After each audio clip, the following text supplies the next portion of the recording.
시청자 여러분 안녕하십니까. 굿모닝 인포메이스 2부 오늘도 힘차게 문을 열어보겠습니다. 먼저 공시로 기업의 뒷이야기를 들려드리는 시간이죠. 오늘도 조호진 타케오뉴스 대표 나와주셨습니다. 대표님 어서 오세요. 네, 안녕하세요. 예, 안녕하세요. 오늘 다룰 주제가요. 삼성그룹의 지배구조를 뒤흔들 만한 사안이라고 하셨는데 어떤 내용일까요? 그 삼성그룹의 이제 그 이병철 창업주 회장에서 이제 이건희 회장으로 이제 그 세 번째 삼남이죠. 셋째 아들로 이제 넘어갔는데 그 사이 이제 그때는 우리나라가 이제 그때만 하더라도 뭔가 체계하지 안 잡혀 있으니까 그냥 지목을 하면 네가 맡아라 하면 끝나는 셈이었지만 네. 그리고 이건희 회장에서 이재용 회장으로 넘어갈 때는 우리나라 어느 정도 체계가 잡혔고 그리고 주식시장은 이제 상장사의 주인은 이제 주주라는 것이 어느 정도 개념이 잡히면서 이건희 회장 입장에서는 이재용 회장에게 물려주는데 좀 어려움이 있었습니다. 어려움이 있었는데 그 어떤 식으로 이제 타겟을 삼았냐면은 전체적인 이제 지배 그룹 전체적인 개요가 삼성물산, 그러니까 이건희 회장의 일가가 있고 삼성물산을 지배하고 삼성물산이 삼성생명을 지배하고 삼성생명이 삼성전자를 지배하는 구조였습니다. 그렇죠. 그 외에도 많은 것들이 있긴 했지만 예, 예. 되게 대체적인 개요는 있게 됩니다. 그렇죠. 근데 사실은 삼성그룹 내에서 삼성전자 역할과 비중이 너무 크기 때문에 한때는 삼성전자가 한창 잘 나갈 때는 삼성그룹 내에서 삼성전자와 삼성후자가 있다. 이런 말이 있을 정도였습니다. 예. 그러니까 사실은 아까 말씀 지배 구조에서 중요한 건 뭐냐면 삼성전자를 어떻게 지배할 수 있느냐가 핵심이고 그러면 이제 다시 말씀을 드리면 삼성물산에서 삼성생명, 삼성생명을 쳐서 삼성전자를 지배하는 구조였기 때문에 사실은 삼성물산을 누가 지배하느냐보다는 삼성생명을 어떻게 지배할 수 있느냐가 이제 이 지배 구조의 핵심이라고 볼 수가 삼성전자 있습니다. 지분을 가지고 있으니까. 예. 그래서 삼성생명 누가 지배할 수 있냐가 되게 큰 관심사인데 네. 근데 아시겠지만 이게 삼성생명이라는 건 일반 그 산업 회사가 아니지 않습니까? 일반 제조업이 아니고 금융기관이죠. 금융기관이죠. 그러면 이제 전 세계적으로 그 금융기관이 그 제조업을 지배하는 데 있어서는 제한을 둡니다. 그 우리나라는 이걸 갖다가 이제 금산분리라는 걸 이렇게 얘기를 하는데요. 네. 우리나라도 금산분리 또 이제 금산에서 금융 말고 은행만 했을 때 은산분리라고 따로따로 다 법이 한 3가지 종류로 이걸 제어를 하고 있습니다. 그런 관점에서 삼성생명이 삼성전자를 지배하는 것에서는 금산분리에 이제 위배가 되는데 그 때문에 이제 삼성그룹도 몇 번의 이제 위기가 있었습니다. 그래서 이제 지분을 팔아라. 아까 말씀드린 삼성생명이 삼성전자를 지배하고 있는데 니네가 금산분리 위반이다. 그래서 이제 지분을 팔아라라는 이제 요구가 있었고 사실은 그 요구는 뭐 그 어쩔 수 없이 대체적인 개요는 그러니까 소위 이제 보통 얘기하는 이제 민주당 정부가 집권했을 때는 그 요구가 이제 강해지면서 삼성그룹 입장에서 우리가 대비해야 되는 거 아니야? 이런 이제 반응이 있었고 근데 이제 보수가 집권할 때는 상대적으로 그런 요구가 좀 덜 완화되고 삼성그룹도 상대적으로 준비가 좀 덜했습니다. 근데 그런 것들은 이제 금산분리는 이제 그 김대중 정부 시절, 노무현 정부 시절에 삼성그룹이 잘 모면을 합니다. 그 예외 규정을 갖다가 그 적용하면서 삼성그룹이 잘 모면했는데, 네. 근데 사실은 노무현 정부의 마지막에 새로운 이제 변수가 생깁니다. 그게 뭐냐면은 삼성생명이 이제 그 보험업인데, 보험업이 다른 금융기관과 다르게 특혜 조항을 받고 있다는 것이 이제 발견이 됩니다. 그래요. 예, 특혜 조항이 어떤 거냐면은 다른 우리가 이제 일반적으로 주식 투자를 예를 든다면은 우리가 주식 투자할 때 몰빵하지 말라.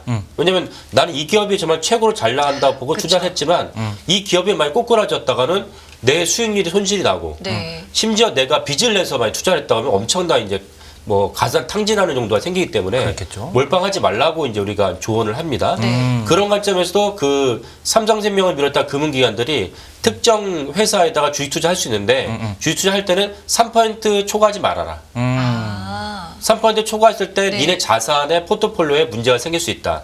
라는 것을 갖다가 이제 기준을 정해놨습니다. 네. 근데 유달리 보험업만 3%의 그 규정이 있긴 합니다. 있는데 유달리 보험업은 어떤 규정이냐면 3%의 기준을 갖다가 산정을 할 때 시가 그러니까 매년 혹은 분기마다 내가 그 취득한 주식의 시가가 얼마인지로 평가하지 않고 그 취득 원가로 평가를 합니다. 샀을 당시 그 샀을 당시에. 샀을 당시의 금액으로 해서 지금 만약에 주가가 많이 올랐으면 사실은 뭐 떨어지거나 올랐으면 이게 뭐 기준에 어긋나도 그 당시 것만 맞으면 된다. 그 그렇죠. 말씀이죠. 예. 근데 아까 말씀드린 좀 게 이상하네. 예. 보험업만 이게 적용이 되고 보험업만. 다른 무슨 뭐그 은행이라든지 증권은 다 이제 그 현재 시가 기준으로 네가 3% 넣으면은 팔아라. 이거 불안정하다.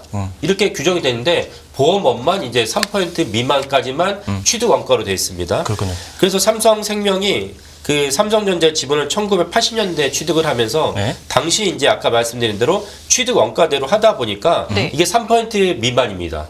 근데 80년대 삼성전자는 사실 80년대 삼성그룹의 가장 큰 회사는 삼성생명이었습니다. 네네. 예, 그러다가 이제 90년대 넘어오고, 그리고 이제 이건희 회장이 이제 92년도에 프랑크푸르트 선언도 하고, 뭐, 마누라 뼈가 다 바꿔라.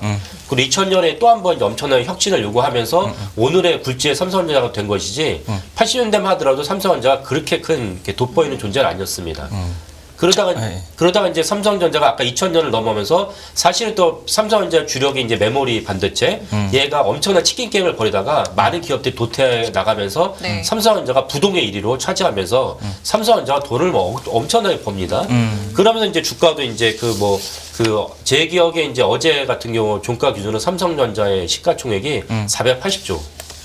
그리고 우리나라 전체 코스피의 비중도 한 20% 정도 넘습니다. 네. 그렇죠. 예, 그러니까 사실은 삼성전자 주가 오르면은 코스피도 같이 올라가는 거고, 삼성전자 주가 떨어지면 코스피도 같이 떨어질 수밖에 없는 구조가 됐습니다.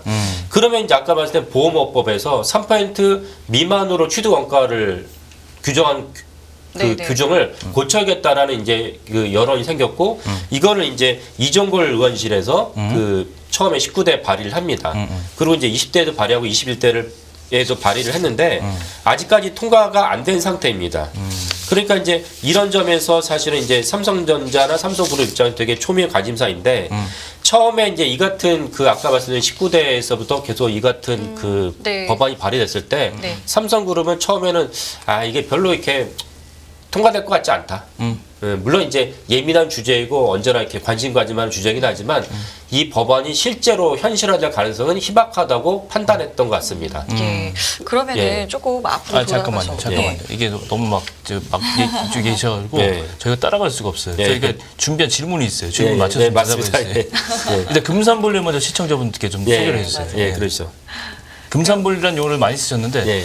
금융산업이 산업의 제조업에 대한 이 지분을 일정 부분 넘게 예. 뭐 과도하게 보유할 수 없다 뭐 이런 얘기인가요? 그렇죠. 예. 결국 그러면 금융산업 그 은행들 증권 보험도 포함해서 예. 은행이 비산업 자본은 기업 간의 결합을 배제하기 위한 장치다. 그렇죠. 이렇게 보면 되는 거예요. 예, 맞습니다. 예.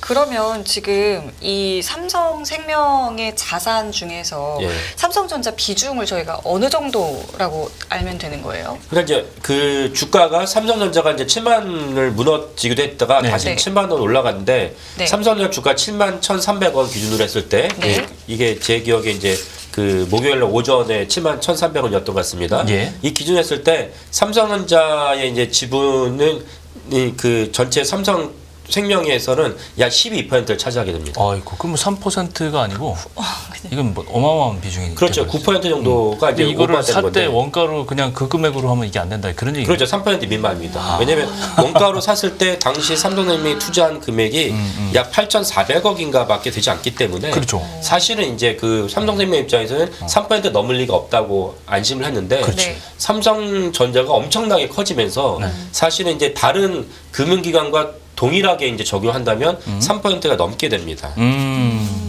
그러면 이게 만약에 이 지금 상황에서는 아까 뭐 법 발의도 얘기하셨지만 어쨌든 네. 지금 상황에서는 그럼 뭐 이 지분을 뭐 팔아야 되는 겁니까? 아니면 뭐 이걸 그냥 유지하면 되는 겁니까? 뭐 이런 어떤 고민들을 좀 하고는 있을 것 같아요. 그렇죠. 그래서 이제 삼성생명이 삼성전자 지분을 이제 강제로 매각을 했을 때 네. 생기는 이제 시장에 충격이 있기 때문에 예. 그래서 제가 이걸 다음 주에 좀 더 자세히 말씀드리려고 그러는데 그 충격을 갖다 완화하기 위해서 그러니까 지금 현재는 박용진 의원과 이용우 의원이 각자 이제 발의를 한 상태입니다. 근데 이제 네네. 이용우 의원 같은 거 이거를 받아들여 가지고 시장 충격이 있으니까 이걸 향후 5년 내에 점진적으로 이제 지분을 매각하도록 하는 네. 규정을 두자. 이러면 이제 충격이 덜하지 않느냐라는 이제 입장입니다.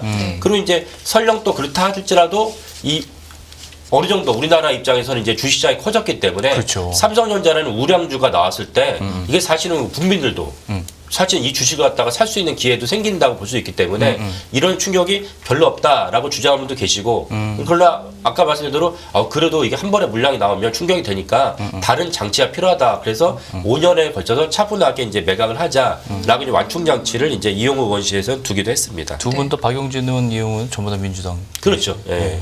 근데 민주당에서도 사실은 삼성 이거를 충격을 인지하고는 있다. 예. 근데 33% 룰을 좀 지켜주고 싶은데 예. 지켜야 된다고 주장을 하는데 그렇죠. 이게 한꺼번에 했다가는 파장이 많을 것이다. 그렇죠. 그런 예. 얘기잖아요. 그죠? 예, 맞습니다. 예. 그렇군요. 보험업법 개정안 이게 국회 통과가 깔끔하게 되고 했으면은 문제가 없는 거였는데 그동안 안 된 이유가 있을 것 같은데. 그렇죠. 그러니까 사실은 이정걸 의원실이 처음 발의했을 때 예. 이정걸 의원이 19대, 20대 두 번 발의를 했고 그다음에 이정걸 의원이 이제 그 국회의원이 안 되면서는 이제 그 아까 말 처음에 박용진 의원이 발의를 네네. 하고 그다음에 이제 이용우 의원실에서 발의를 합니다. 예. 그러면 이제 그 민주당에서는 이 삼성이 초미의 관심사이기 때문에 삼성그룹의 어떤 개편과 그룹의 어떤 그 지배구조가 큰 변화가 있기 때문에 초미의 관심사이고 또 이용우 의원실이 발의했을 때 그 전후로 해서 이건희 회장이 이제 와병으로 쓰러집니다. 그러니까 이제 어쩔 수 없이 이재용 체제가 이제 강제적으로 이제 수면에 올라왔기 때문에 네. 더불어서 이제 이거를 그 3% 룰을 갖다 개선하면 좋겠다라는 것이 받아들여졌는데 처음에는 이제 박용진 의원이 처음에 발의했을 때만 하더라도 네. 그러니까 20대만 하더라도 민주당이 의석수가 과반이 안 됐습니다. 그렇죠. 네, 예. 그렇죠. 그러니까 이제 통과 안 되는 통과될 거죠. 가능성이 적겠다라고 봤던 건데 근데 사실은 21대 국회를 들어서면서 우리가 기억하지만은 민주당의 우호 지분까지 합치면은 거의 180석에 육박하는 이제 의석을 갖다가 그렇죠. 국민들에게 받았습니다. 예. 그 180석의 과반이 넘으니까 당연히 의지를 갖고 있으면은 통과시킬 수가 있는데 통과를 시키지 못했습니다. 예. 그러니까 이 점에서 제가 이제 오늘 이 문제를 다루려고 하는 이유도 아시다시피 내년에 총선이 있고 네. 사실은 이제 21대 국회의 마지막 정기 국회입니다. 이제 재원을 하면은 다음 달에. 예, 그러니까 사실은 민주당에서 의지가 있다면 이거를 갖다 통과시킬 수가 있다라는 차원에서 좀 국민들이 좀 아셨으면 해서 이제 이 문제를 다루려고 하는 거고요. 네. 그리고 사실은 민주당에서 야 과반이라고 하더라도 우리가 다 통과시킨 거 아니야.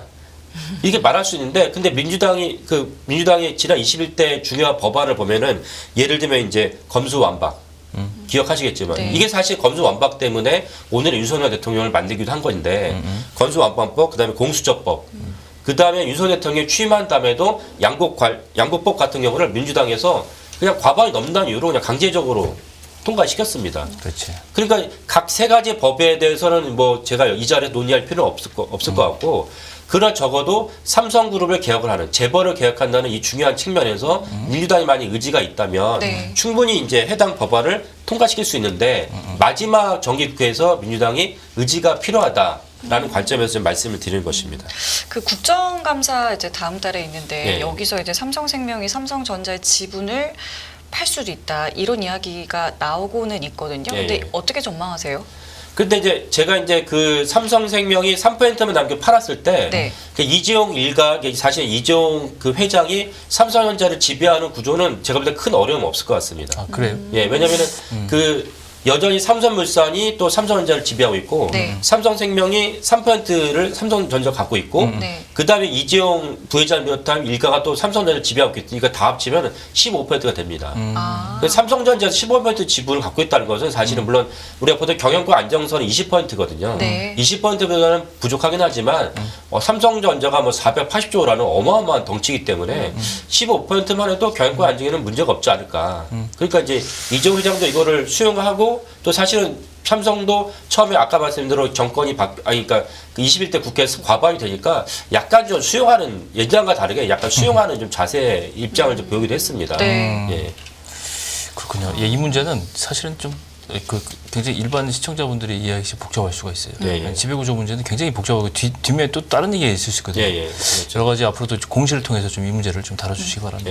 예, 예. 알겠습니다. 오늘 조호진 대표님과는 여기까지 하겠습니다. 고맙습니다. 예, 네, 수고하셨습니다. 감사합니다. 끝없는 위기 속 기회는 언제나 숨어 있습니다. 성공한 투자 고수들과 나눈 투자의 철학.